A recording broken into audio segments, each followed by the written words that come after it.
I think that as people pleasers, as women, there's all these myths around setting boundaries that like you have to be caustic and mean and you're like, right? That like you're going to be a bitch if you are setting boundaries. Yep. And that's just a myth. Right. And it shows how deep the indoctrination goes. Yes. Of like, what is a good woman?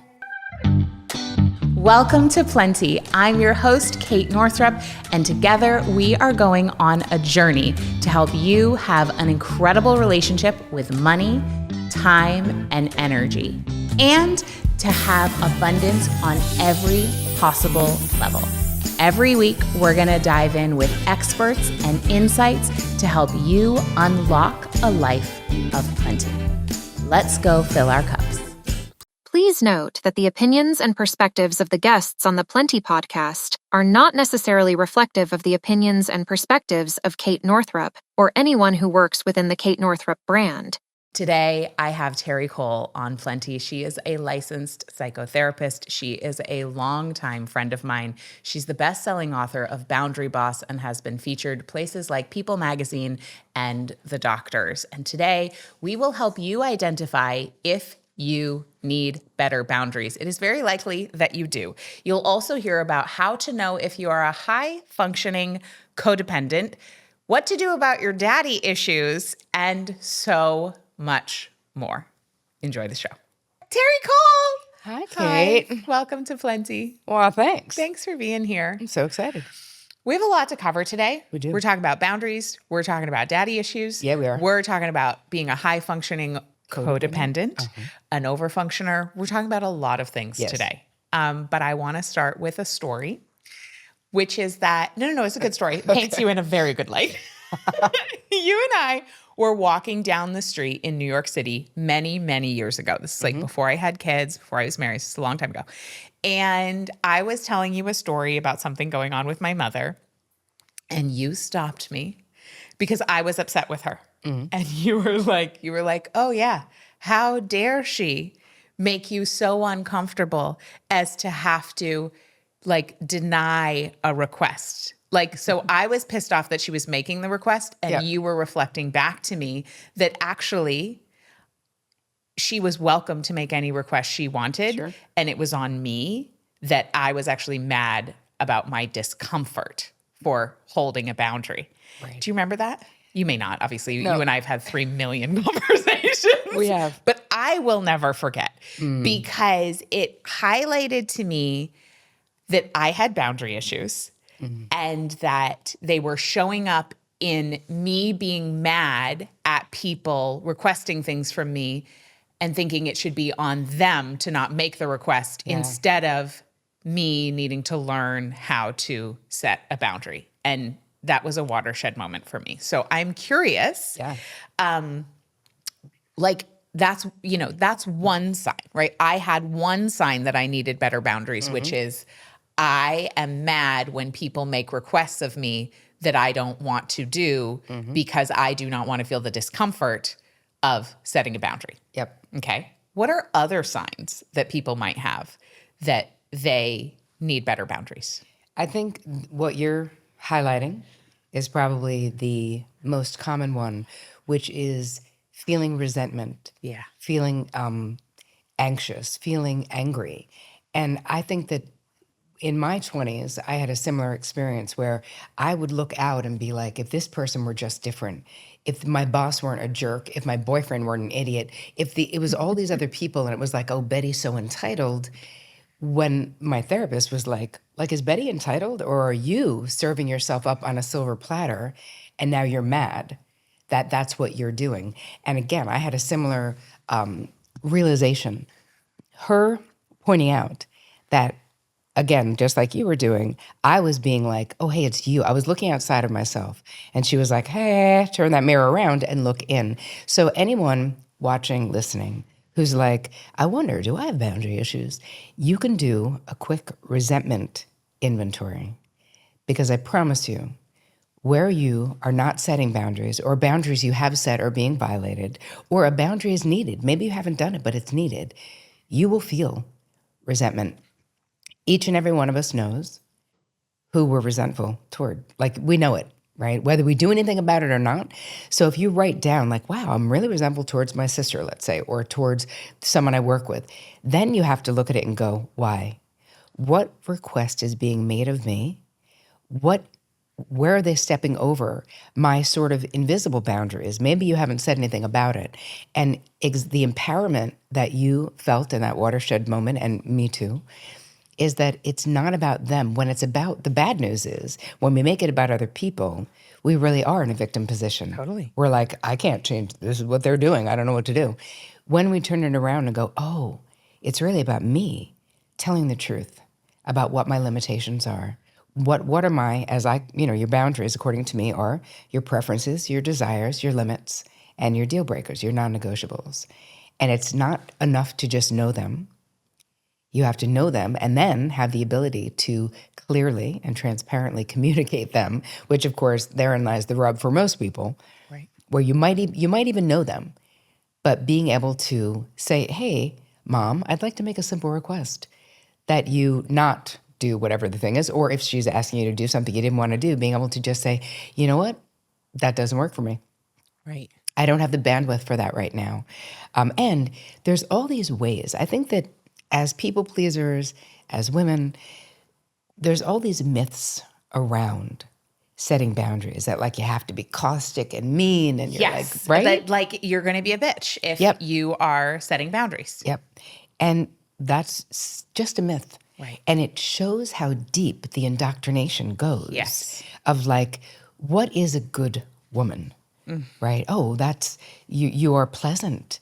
You are helpful. Accommodating. Compliant really is Compliant. really what we're talking about. Yeah.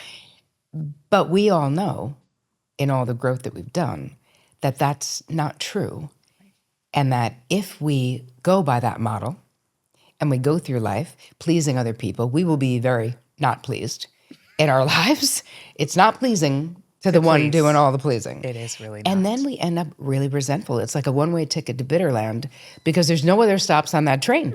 Sooner or later, if you self-abandon over and over and over, we blame other people, we're so mad.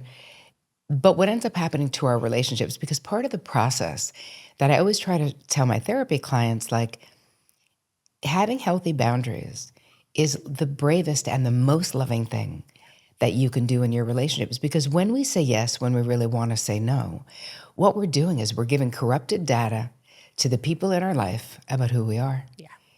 And then I have women coming to me in their 6th and 7th decade of life being like, I did all the things. I did it all right. My kids went to Ivy League schools. My husband and I have money. I volunteer. I go to Soul Cycle 3 times a week. Like, I kind of like my spouse to like, they feel like they've done it all. And they're like, why do I feel so empty? And I'm like, because you built your entire life on checking boxes that somebody else constructed, Right. taking one for the team over and over again. People don't know who you are. Yeah. And it is really, really an unsatisfying life to not be known. It's so painful. Yeah. So painful. And it's so avoidable. It's so avoidable. Yeah. So you spoke a little bit about how you had a moment like I did, and probably many moments, as did I, where you realized like, oh, it's not about the other people. It's about, it has to start with me. What was it, or what were the few things in your life that led you to knowing that you had a lot to say about boundaries and you really wanted to help other people with this? I mean, obviously it was like having hundreds of therapy clients. Yes. But how about like, where was the seed of it for you in your blueprint? I think that, we talk about that you teach what you most need to learn. And I feel like for me, I'm very smart and I'm pretty crafty about figuring stuff out in life. And yet this was completely news to me in therapy in my 20s that I was like a boundary disaster. I really did not honestly know that. Yeah. I really thought my resentment was justified, so to speak. I really thought it was other people. I really did not understand what power I was giving up, like meaning my own empowerment. And as that shifted in my own therapeutic process, and then I left my career as a talent agent, I became a psychotherapist, suddenly I was seeing it was an epidemic. Every person, and my practice was mostly women, powerful, competent, successful. Every single one who walked in, it didn't matter what their presenting problem was. I could just follow the dots backwards to that lack of knowing this incredibly important skill set. And I was like, oh my God, why don't we know this? And then you really look at the way that we are raised and socialized. Be a good girl, turn that frown around. If you don't have anything nice to say, don't say anything at all. Nobody is like, be authentic. Like, nobody is like, how do you really feel? They're like, just shut up, do well in school, be a good girl. Basically, at least that was, listen, maybe not the shut up part, but that was certainly the messaging that I got personally.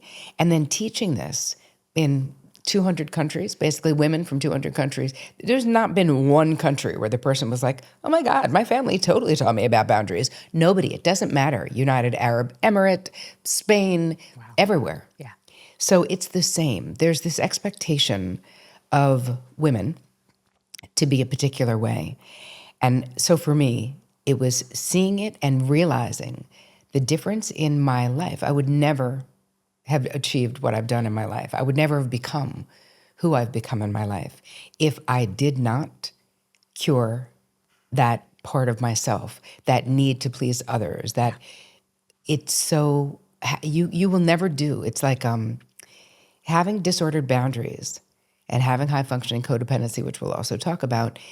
And I talk about it in the book that I just wrote that's coming out in October, that it creates this glass ceiling of our own making, where there's only so far you're going to go. Right. Because the amount of bandwidth that's required to continue to do that is bandwidth you can't use to do the unique and amazing and interesting things that you're really here to do. It's such a huge energy leak. Yep. Having poor boundaries. Yeah.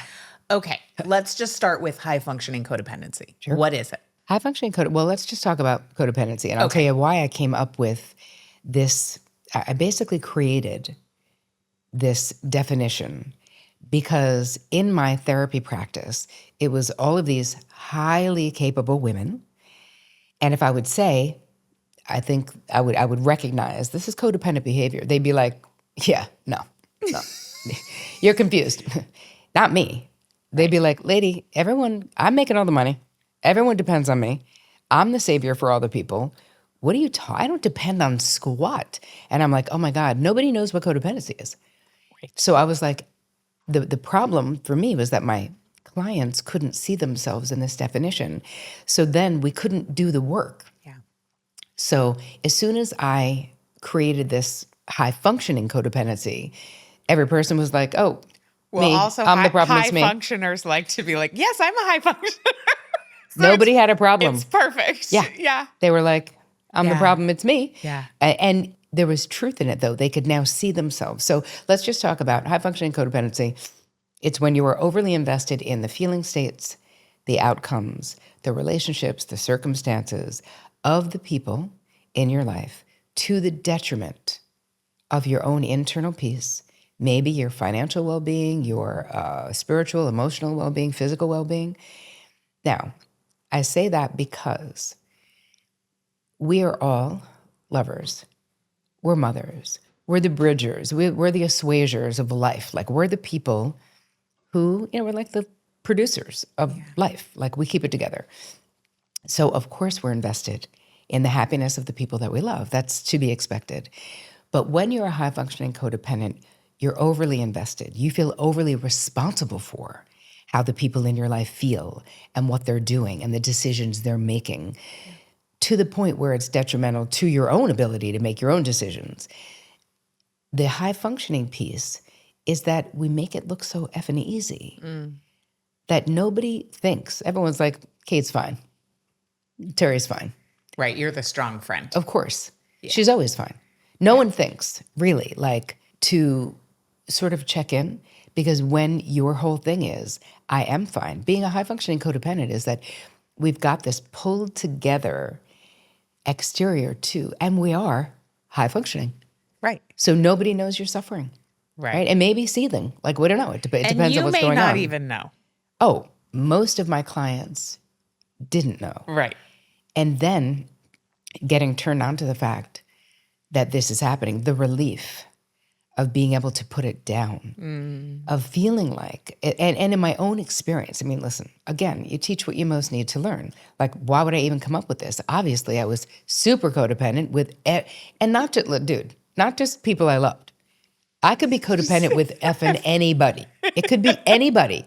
My hairstylist, my postman, like, I would get overly involved, deeply invested in all the people and all the things and all the relationships. And I mean, I start, the next book starts with a story of basically I'm on a train platform in Long Island. This is like 10 o'clock at night. And I used to go out to see my therapist. A normal person would find a new therapist. Instead, I would take a train, like literally an hour out in Long Island, and then walk a mile to her house like a psycho, and then walk back. Anyway, so I'm on the train platform. It's like 10:05 at night. And I see this. Impractical. It makes zero sense. Because they have therapists in New York. Yeah, but I was young. I was like, but I only like this one. I'm only going to this one. Okay, also fair. I know, Sure, but she was really good. Stop.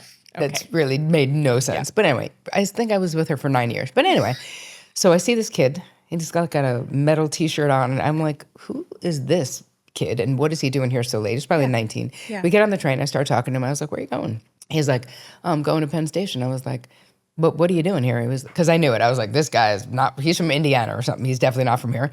And he said, I was hired to drive a car. I was supposed to pick up a car, and then the gig got canceled. Oh.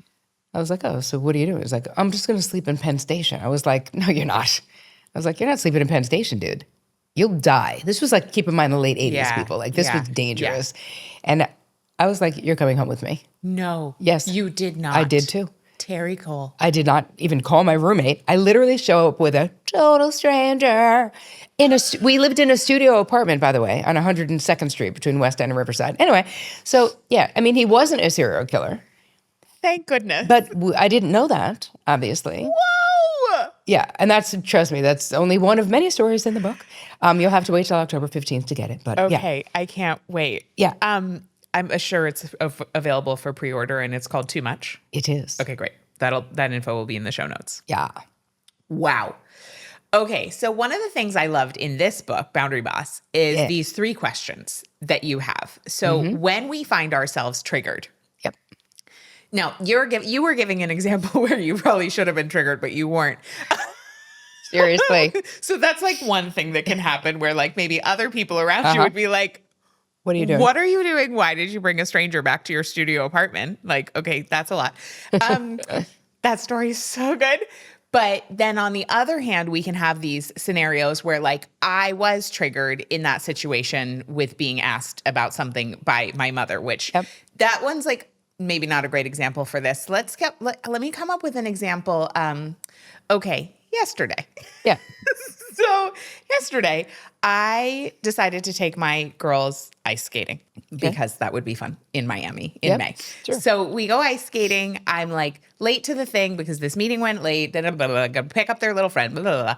I get to the place, and then it turns out you have to fill out this like freaking 35-page registration form to be part of the Parks and Service. I mean, I was just so irritated, and I was irritated with the woman behind the glass, but I also knew this had nothing to do with her. Yep. And so I was like calm and kind, but inside, I was like so freaking triggered, and I wanted to just like throw my phone across the room. Yep. So there are these 3 questions that you have in your book. And of course, I can read them to you if you don't know what they are, but I think you know. Yeah. They're so brilliant. So like, because in that moment, my response to the scenario was out of proportion to the scenario, which I've done enough work to realize like this doesn't have to do with the Miami Beach Parks and Recreation Department, though they could really improve their website. And this doesn't have to do with the sweet lady who is working at the ice arena. So what are those 3 questions? So what you're talking about is when you find yourself having an amplified response. Yes. So I don't really use the word triggered because I'm a therapist. So I use the word activated. Activated. Right? Because triggered implies there was like a traumatic event. And there might have been. There might have been. But we don't know. Anyway, so let's just say activated. Activated. Like I was having, you were having an amplified response two stimuli that should not have been, you're kind of like, why so big right now? Why What's the so deal? big right now? Right. Yeah. So we have 3 questions. So I call them the 3 cues for clarity. And you start with, who does this person remind me of? Where have I felt like this before? And how is this behavioral dynamic familiar to me? Yeah. So now I'll give a different example, because here's the thing. You gave an example where sometimes, like, a duck is just a duck. Sometimes shit is just annoying, like, who or knows? irritating, right? And you might have found some gem of like a previous experience, but let's just say you have, if you had a very punitive mother, and then you have a friend who's kind of judgy, or you feel like gets withdrawn in anger about something, you might get very activated because of your past experience with your mother. If you ask these questions and you'd say, who does my friend remind me of right now? You'd be like, oh my God, my mother. Where have I felt like this before? When she was really mean to me when I was in 3rd grade and we had this experience, and it's still painful to think about. How is this behavioral dynamic familiar to me? Because maybe if you have a punitive friend, you might be trying to get their approval. You might be trying to get them to not be mad at you in the way that you did as a child with your mother. Yeah. How does this help you to know? Well, part of the process, and I would have my clients say this to themselves, is like, Betty is not my mother, right? Is getting really clear in the moment, in this moment. And it also leads us to an original injury or an earlier experience that might still need our attention. And so we can go back and go, maybe I need to journal about that experience in 3rd grade, because why is Betty when she acts this way? Why is the little kid in me so activated and scared and hurt? That means there's something sticky still with that original injury that needs your attention. Yeah.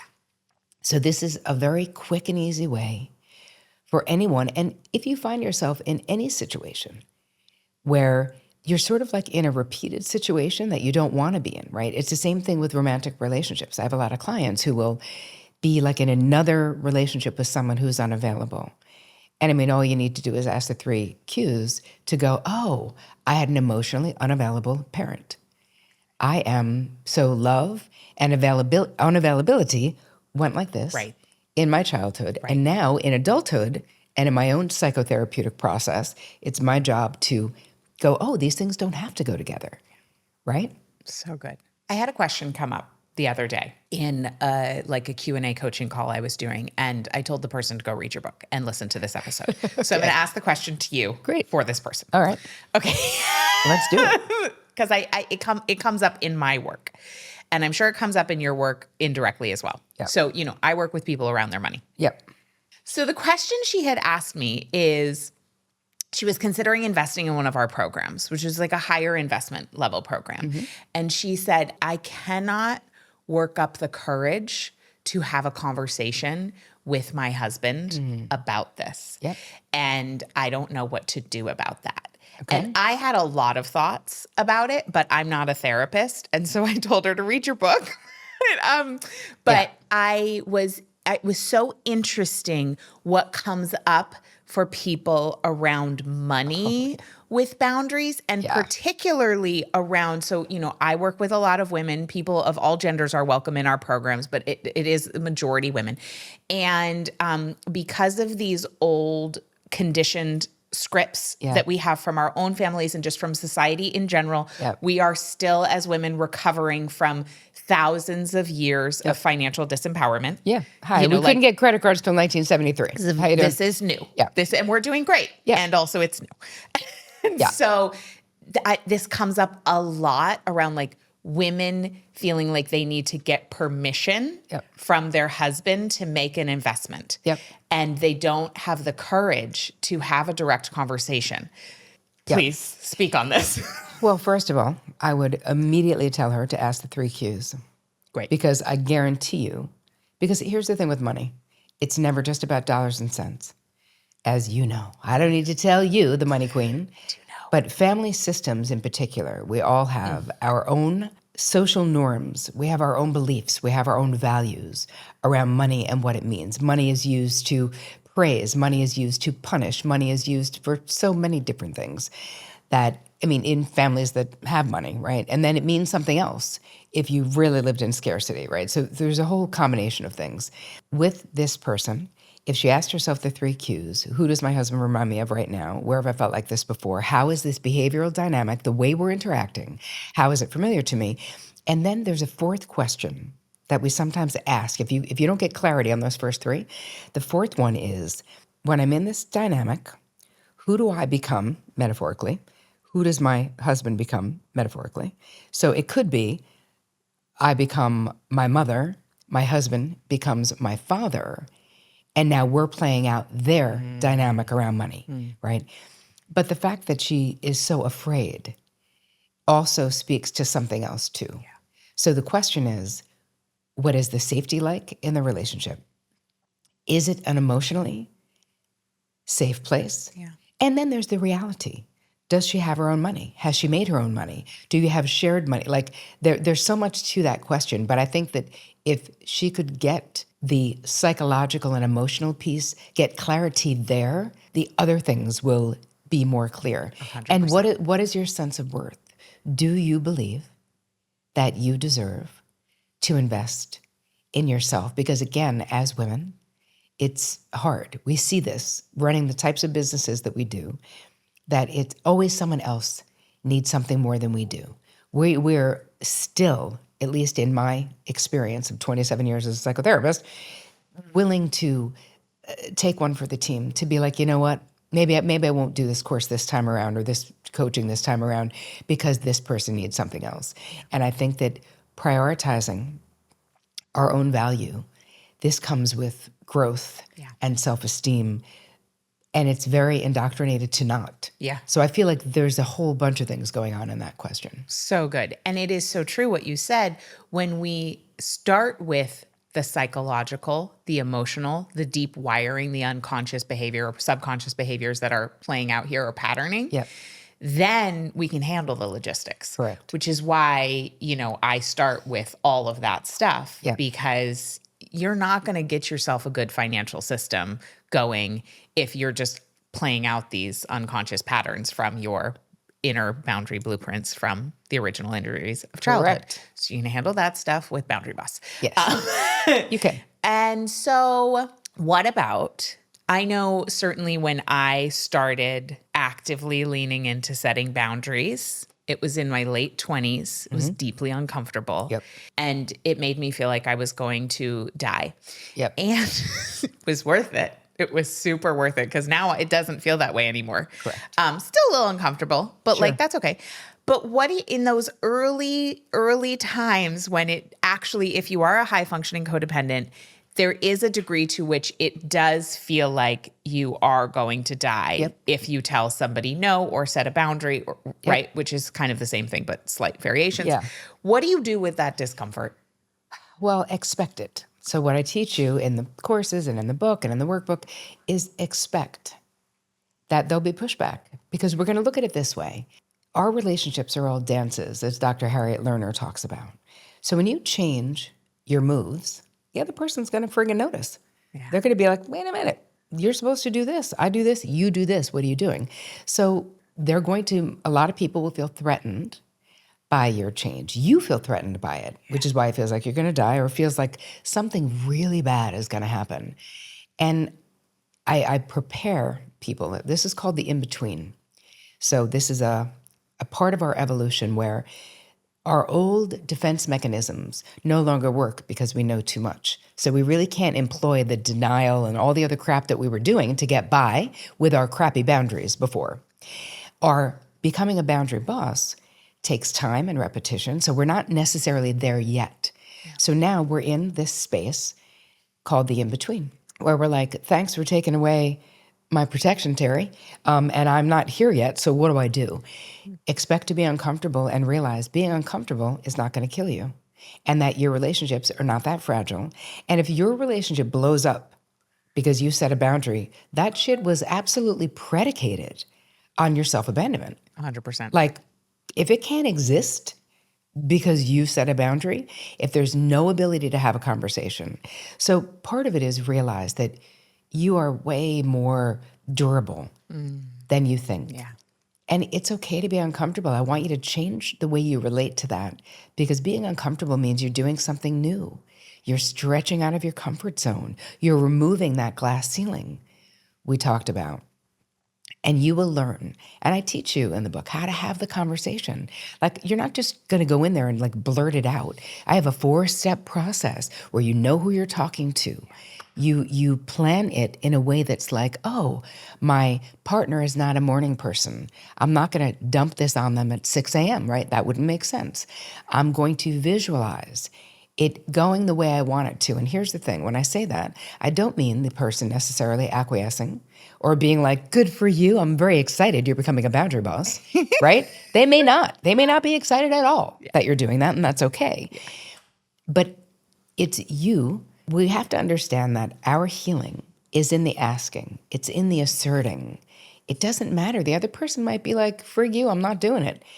That's okay too. Right. Then you decide. Once you have that information, you decide. Yeah.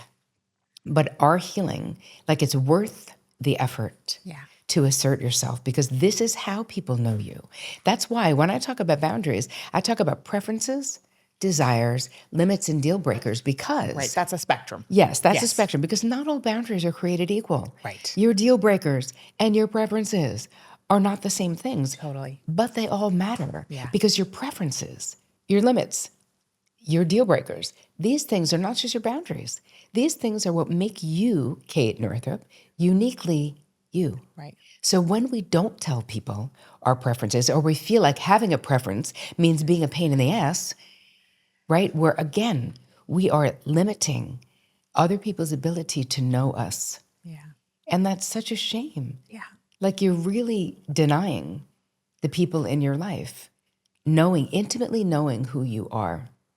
And I feel like that's incredibly important, where a lot of us have learned, like, I want to be the easygoing chick, going along to get along.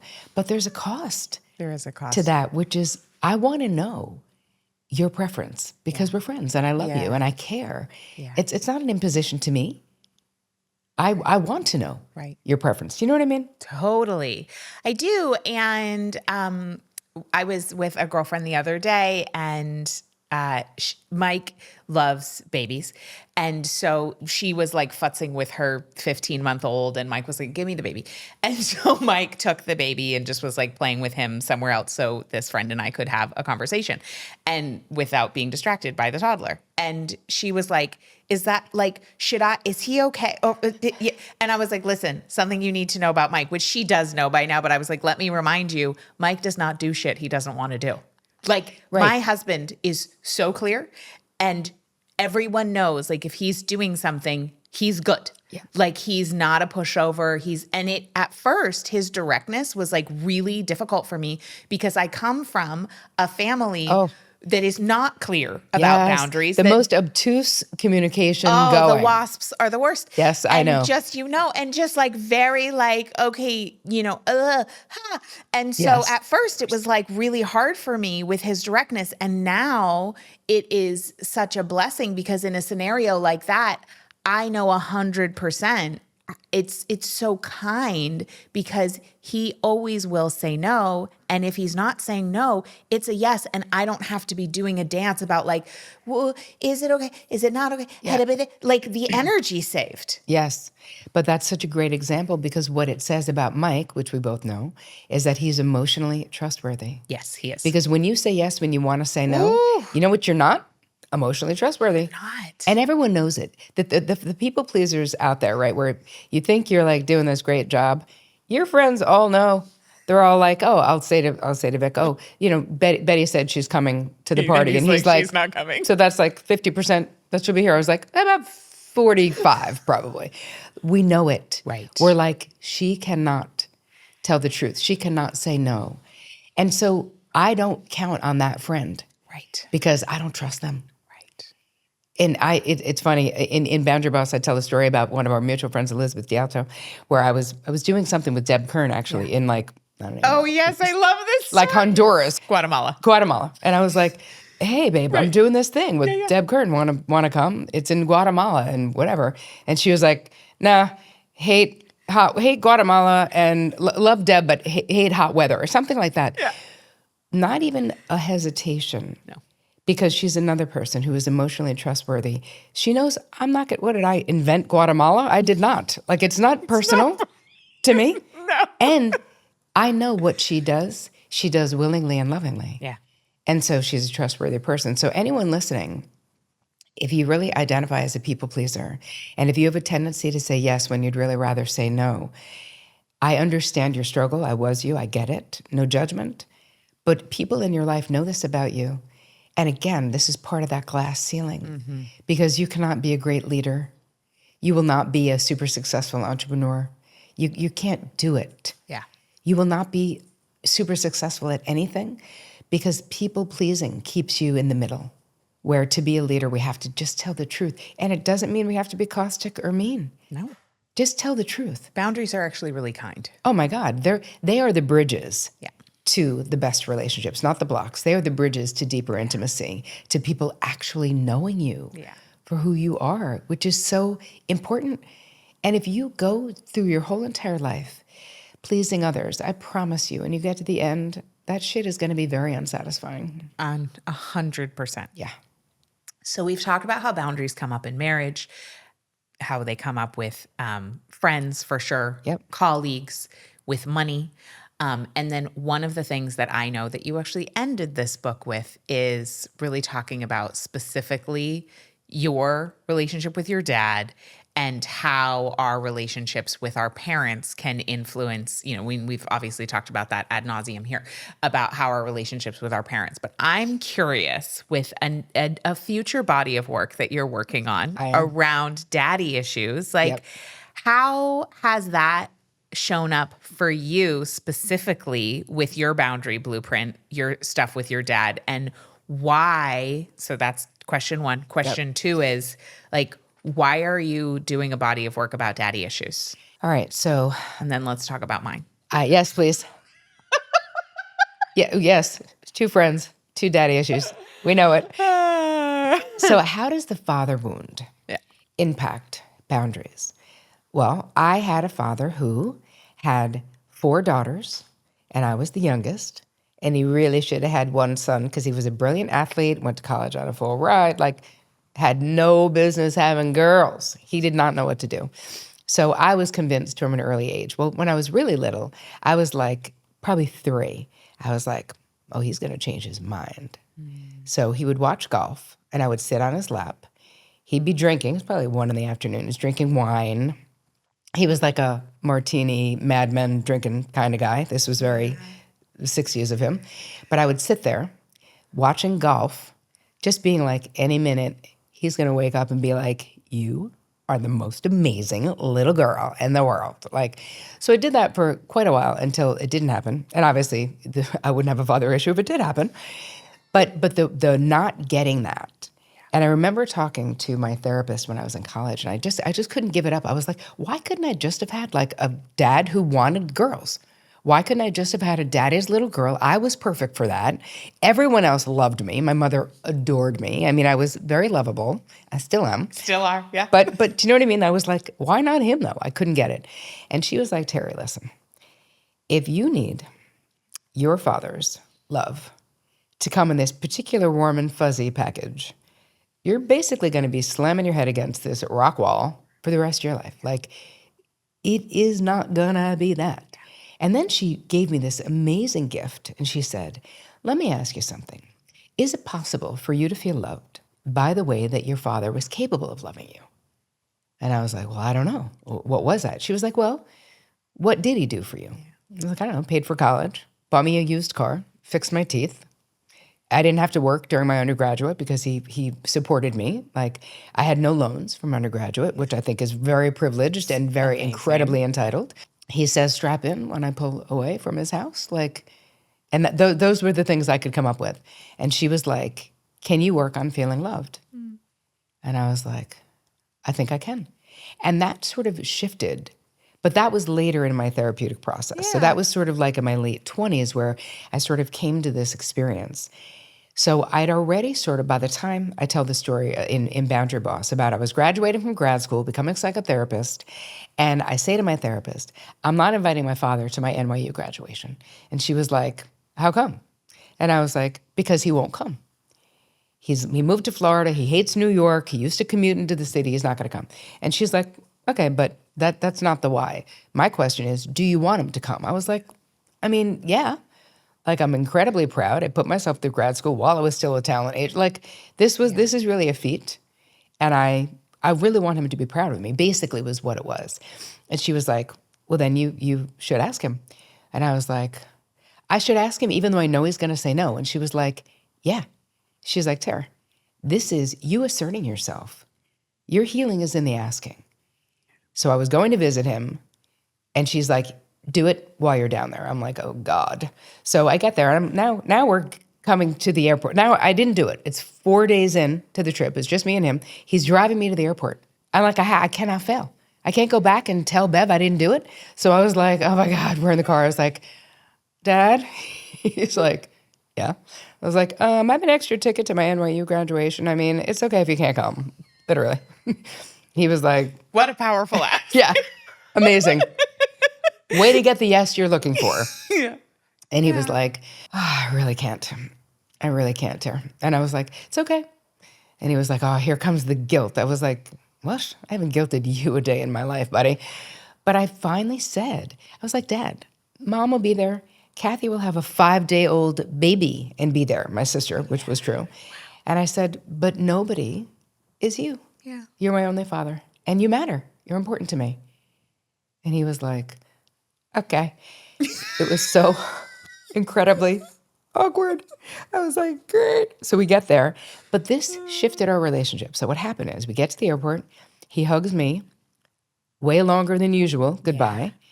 And I get on the plane and I'm bawling my eyes out because there was something that was so liberating to just tell him. To just ask. Like, you matter. Right. I had the best mother in the world, the most loving, the most incredible mother. I still have her. She's 86. But no one will replace that relationship, which I promise you, if I had not asked him to come, and I was so happy he didn't come. My mother, my sister's like, who wants to deal? You're divorced. Like, ugh, it was perfect. Yeah. He sent me beautiful gifts. It was lovely. We had 6 months. Suddenly, within this 6 months, I start getting like weird cards, like happy spring, love Dad. I was like, what? The most emotionally shut down dude on the planet with his little scratchy handwriting. It really shifted what happened. And it would turn out to be that would be the last time I would ever see my father because he died of a massive coronary. And like, I know, I'm crying too. But how grateful. Like, he saw me. I saw him. I was able to say what I needed to say. And it was so healing for me. So the point of the whole story is that it wasn't about whether my father would come to my NYU graduation. It was the conversation and the shift in our relationship that happened because I had the courage to assert my desire for him to be there. I was admitting that I wanted it, and also durable enough to tolerate him, not his limitation. Right. He just couldn't do it, and that was okay. Right. And so you both, on both sides, were able to assert a boundary. You were expressing a desire, which is a boundary. Yes. And he was expressing he could A not limitation. come. A limitation, which is a boundary. It is. And both of those boundaries coming together were able to create a really beautiful healing. Yes. Even though you didn't get your desire. Right. You still got your need met. Correct. And I think that's what's so powerful, because we can really get stuck in these like 3D linear realities of very transactional relationships where it's like, okay, if I ask for this and use these particular words, I'm going to get what I want. Yes. That is not true. That is not being a boundary boss. It isn't. And here's the thing. I think there's a lot of misunderstandings and myths out there about people using, like, they'll say things like, well, I told my boyfriend that, he needs to call me every hour when he's out with his friends. That's my boundary because I feel insecure. That's crazy. I was like, but that's not a boundary. That's control. Yes. And people will mistake it and use it and abuse it and say, that is my boundary. And I'm like, it isn't, though. No. That is control. You can make a request. Sure. Hey, can you get in touch? Can you text Check in, me? right. I worry, or whatever it is. But your worry is your side of the street. Yes. Not That does not mean the other person has to acquiesce to what it is that you're asking. And that is a lever of control. Yes. So I think we have to be very clear about our boundaries are us. Yeah. They have to do with us. And there's a good example that I have about the difference between. So I had a client who was like, she liked to go to bed early. Her partner likes to go to bed late. They live together. And she was like, he needs to go to bed earlier because he's exhausted and he's not getting enough sleep. And I was like, okay, no, let's not talk about his sleep needs. Let's talk about what you want. You want him to go to bed with you. Yeah. She's like, I do. I was like, and he doesn't want to. No. I was like, okay, how about you compromise? See if you can float a compromise. Yeah. And she's like, maybe a couple of nights a week, you guys go to bed. Instead of you go to bed at 9, he goes to bed at 12, you go to bed at 11 or whatever it is. She's like, he comes to bed. The reason I'm so mad, when he comes to bed, he wakes me up. Right. He turns on the light. I was like, why? Okay. I was like, so here's the thing. She has every right to make a simple request that he move his crap to the other bedroom, that he not turn on the light and not wake her up. Like, you have every right to negotiate for your need to not be woken up at midnight when you went to bed at 9 and to ask for that consideration. That is a boundary request. And he has every right to go to bed whenever the hell he wants because he's a grown man. And you can make the request. And actually what they ended up doing is just compromising 2 nights a week. They went to bed at 10:30 and it all worked out. Love it. But for her, I needed her to see the part that she was trying to control him for her reasons. I think he needs more sleep. He's 40. Like, his sleep is his problem. That's his side of the street. Absolutely. Him waking you up, though, is you. Correct. And that's where, so that's the difference. It's so good because it's so clean. Yes. Now, one of the last things I want to ask you is, what about boundaries with ourselves? I think that it's common, and I see this in my work, and I've certainly experienced it with myself, where like we want to change a behavior, like staying up too late scrolling on our phone or eating in front of the television at night, or these are just common examples, right? And we say we're not going to, and then we find ourselves doing that anyway. How do we work on being better about boundaries with ourselves first? So those are called internal boundaries. And I will give you something you can put in your back pocket because it's called the secondary gain tool. I love this. Yes. So you're going to ask yourself, because here's the thing. When we do behaviors that we say we don't want to do, there is some kind of a hidden gain that we're getting. So if we can reveal what that is, the unobvious gain for staying stuck, we can then really take steps to change it. So the questions are, what do I get to not face, not feel, or not experience by staying stuck here? So we'll give a great example. In the during the pandemic, one of my clients was drinking. It was like wine therapy every night.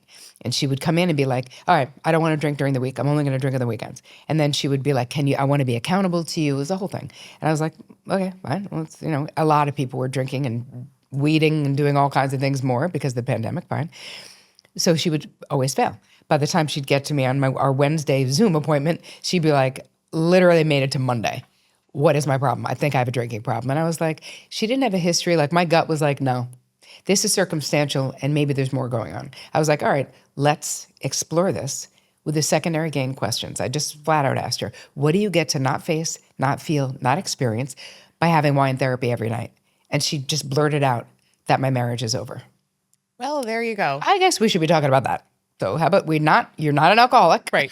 The wine's not the issue. The wine's the solution. Yes. Yeah. And so if we ask ourselves. not a good solution. Yes, no. But it is the temporary solution. Right, exactly. Right? And it is the symptom of the actual issue. Yeah. So let's say if people are eating in front of the TV at night, you say, what do I get to not face, not feel, not experience? The answer would probably be my feelings about something. 100%. Because it's a numbing. Right. Any numbing behaviors we're doing, we're sparing ourselves the discomfort of something. Yeah. And so it's give yourself a minute, journal about what would I be thinking about or feeling if I wasn't stuffing popcorn in my face, right? Like something will come up. But we have to intentionally go, I'm open to see it. I want to figure this out. Because it can be really frustrating. Oh, yeah. To be self-sabotaging. Absolutely. In that way. But you're not crazy. You're self-sabotaging for a reason. It is serving you in this hidden way. Yeah. Yeah. Oh my gosh, Terri, you are so wise. Thank you for all the ways you've helped me over the years. Thank you for this incredible book. I can't wait to read the next two. Yay. I'm like going to be first in line. Too Much is the next one. Yes. And then we don't know what the next one is called, but it will be about the father wound. It will. And I have a father wound course. Amazing. As well. Okay, great. So all of that is going to be in the show notes. Great. So Terri, where can people find you to connect and dig in? I mean, mostly Instagram is where I hang out the most. I'm just at Terri Cole. Great. But I also... With 2 R's. 2 R's, TerriCole. And then go to terricole.com for all the things and all the happenings. Okay, and you also have a podcast. I do. It's called? The Terri Cole Show. Very easy. I have over 6 million downloads, and I've been doing it since 2015. Really? Yes. 600 episodes. Wow. And so many people don't even know because I never even talk about it. See, that's why I prompted you. Yes, thank you. Because I knew you weren't going to talk about it. I don't. But when you're on a podcast listeners listen to podcasts. So you just hot tip, you always want to mention your podcast when you're on a podcast. Yes. Yeah. And you've been on my It's a podcast lateral multiple transfer. times. Yeah. That's right. Look forward to the next time. Well, Right on. Terri, we're going to for sure have you back. Yay. Next time. I We're going love to it. talk more about the daddy issues because Woohoo. we primed it We did. for the next time. I love it. I love you so much. I Thanks for love you being too. here. Thanks for having me. Thanks for listening to this episode of Plenty. If you enjoyed it, make sure you subscribe, leave a rating, leave a review. That's one of the best ways that you can ensure to spread the abundance of plenty with others. You can even text it to a friend and tell them to listen in.